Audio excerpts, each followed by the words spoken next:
Have you ever done something so wrong that your first instinct wasn't guilt, but defensiveness? Not, "I can't believe I did that," but, "It wasn't really my fault." Or worse, "They deserved it." Now imagine that moment dialed up to the most extreme level possible. Not a harsh word, not a broken promise, but the first act of violence in human history, the first murder, and the killer is standing there, breathing hard, staring at what he's done. We often think of Cain as a villain. Flat. One-dimensional, the jealous brother, the angry man, the cautionary tale. But what happened inside Cain after the murder? Not before. After. That's where things get psychologically fascinating, because the human psyche doesn't just commit an act and move on. It scrambles, it protects itself, it rewrites reality. Let's step into that field for a second. Two brothers, same parents, same environment. One sacrifice is accepted, the other is not. And something small, almost invisible at first, cracks open inside Cain. It's not just anger, it's comparison, it's humiliation. It's that burning, tight feeling in your chest when someone else is praised and you're not. You know that feeling, right? When a coworker gets promoted, when your sibling is called the talented one, when your friend's post goes viral and yours gets ignored. Your brain doesn't whisper, "How wonderful for them." It whispers, "What's wrong with me?" Psychologists call this social comparison theory. We are wired to measure ourselves against others, not just to grow, but to survive socially. And when the comparison feels unfair, it activates something primal. Envy isn't just disliking someone's success, it's feeling diminished by it. For Cain, Abel's acceptance wasn't just Abel's gain, it felt like Cain's loss. And when God asks Cain why he's angry, there's a pause in the story that feels almost therapeutic. It's like a moment of intervention.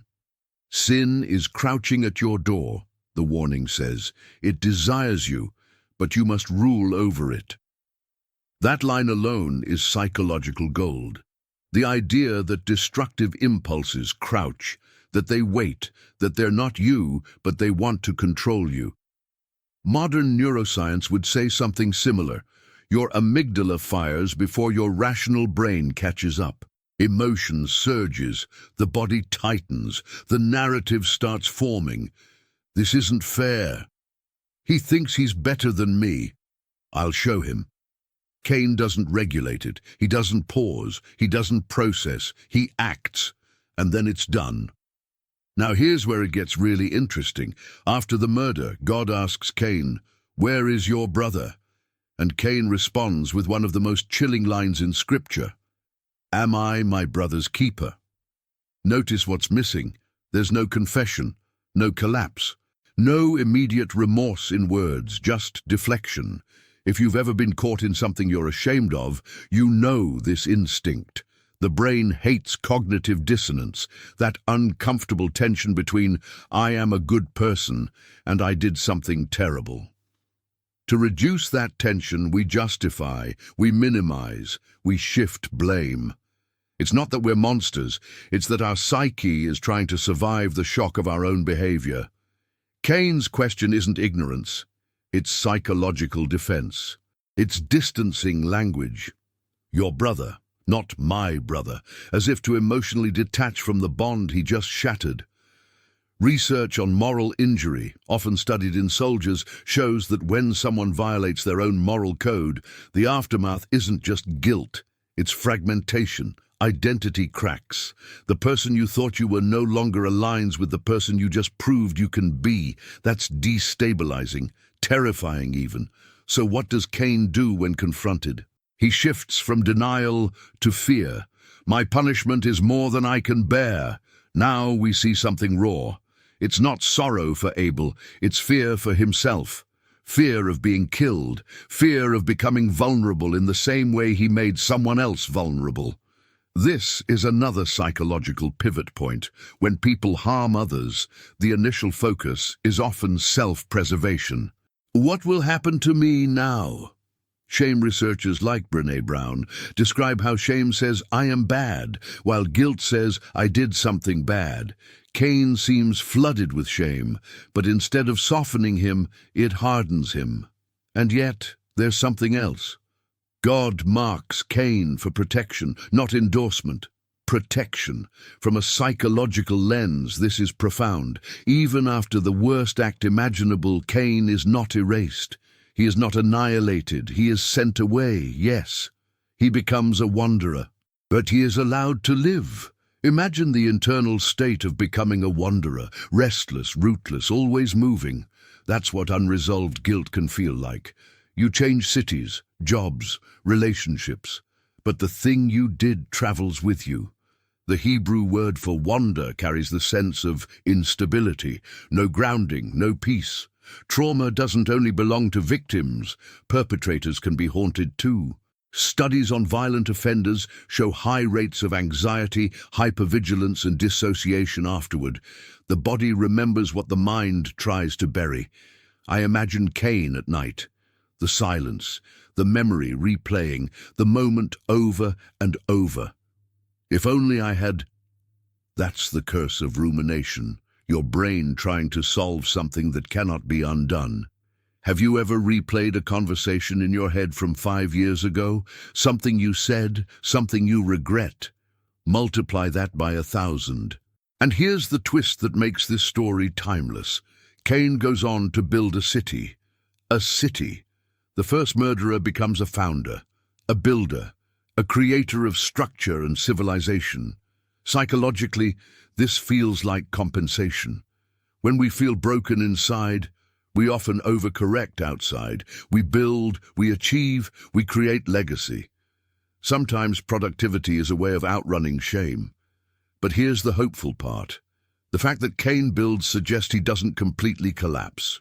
He doesn't self-destruct entirely. There's resilience buried in the rubble. This is uncomfortable to admit, but the story of Cain isn't just about violence. It's about the human capacity to recover from being the worst version of yourself. We like clean narratives. Good people do good things, bad people do bad things, but psychology and scripture are messier than that. You are capable of envy. So am I. You are capable of rage. So am I. Given the right mix of insecurity, humiliation, and unprocessed emotion, any of us can drift closer to the door where something crouches. The question is not, am I capable of darkness?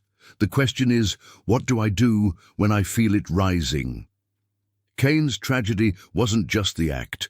It was the refusal to integrate the warning beforehand and the refusal to fully own the responsibility afterward. The psyche that cannot admit wrong becomes brittle, defensive, isolated. But imagine a different response. Imagine Cain saying, "Yes, I did it." Imagine the vulnerability of that confession. Confession, in psychological terms, is reintegration. It allows the fractured parts of identity to come back together. I did something terrible, and I am still a human being. We see glimpses of this in modern restorative justice programs. When offenders face victims' families and acknowledge harm, something shifts. The nervous system calms. Shame transforms into responsibility. Responsibility opens the door to growth. Cain didn't have that space, or maybe he didn't take it. So what does this mean for you? Maybe you've never committed violence, but maybe you've cut someone off in anger. Maybe you've betrayed trust. Maybe you've spoken words that can't be unsaid. The psyche after harm is a fragile place. It wants to hide. It wants to justify. It wants to run. But wandering doesn't heal. Integration does. When you acknowledge your capacity for envy, you weaken its power. When you admit your anger before it explodes, you rule over it instead of letting it rule over you. That ancient line, "You must rule over it," isn't about repression. It's about awareness, emotional literacy. The ability to say, "I feel threatened, I feel small, I feel unseen," before that feeling morphs into something destructive. Cain's story is uncomfortable because it mirrors the shadow side of humanity. But it's also deeply human. It shows us the mechanics of comparison, the speed of escalation, the fragility of ego, the instinct to deflect, and the restless wandering that follows unprocessed shame. And it quietly suggests something else. Even marked by failure, a person can still build, still create, still move forward. The mark of Cain is often interpreted as a curse, but psychologically it's also a boundary, a reminder, a visible sign that says this happened, not to destroy him, but to prevent more destruction. Maybe your own marks, your regrets, your mistakes are not there to define you as irredeemable. Maybe they are there to humble you, to deepen you, to make you more compassionate toward the envy and anger you see in others. The psyche after the first murder is not just about Cain. It's about the moment you realize you're capable of harm. And instead of denying it, you choose to become more conscious, more accountable, more human. So the next time you feel that flash of jealousy, that tightening in your chest when someone else is praised, pause, notice it, name it. That's you standing at the door, and maybe this time you don't open it. If this made you see the story, and maybe yourself a little differently, let me know in the comments. I'd love to hear what part resonated with you. And if you're curious about the psychology hidden in other ancient stories, stick around. There's a lot more beneath the surface than we've been taught to see.